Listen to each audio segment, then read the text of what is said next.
So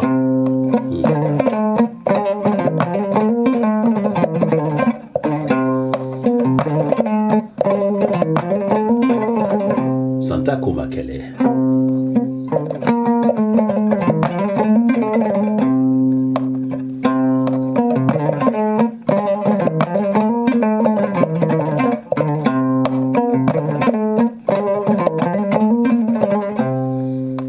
Doko Adam li visire. Aha.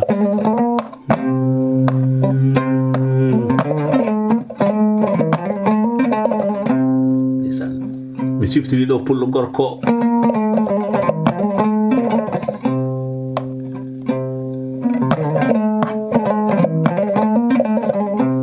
Isa Mbay jaari ɓooye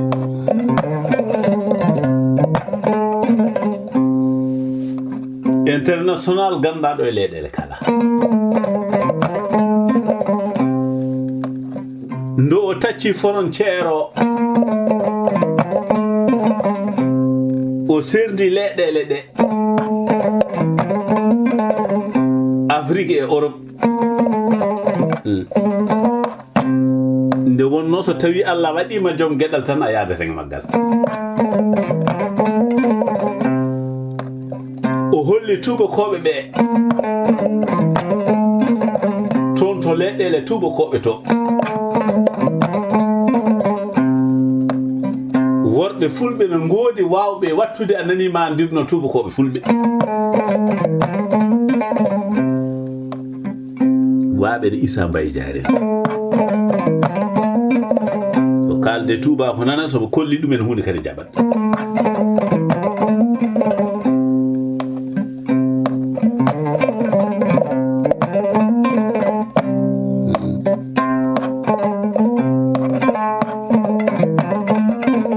tawini kadi sababu gandal men ko toon ummori kulluhum lahu sababun kala ko jiɗɗa jogui sababu mi yetti sababu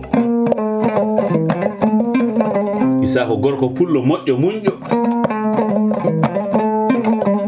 jaɗɗo fittaɗo kadi jiiɗo ko heewi ganduɗo ko heewi baɗɗo ko heewi dowɗo kadi e nokkuji kewɗi sanne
so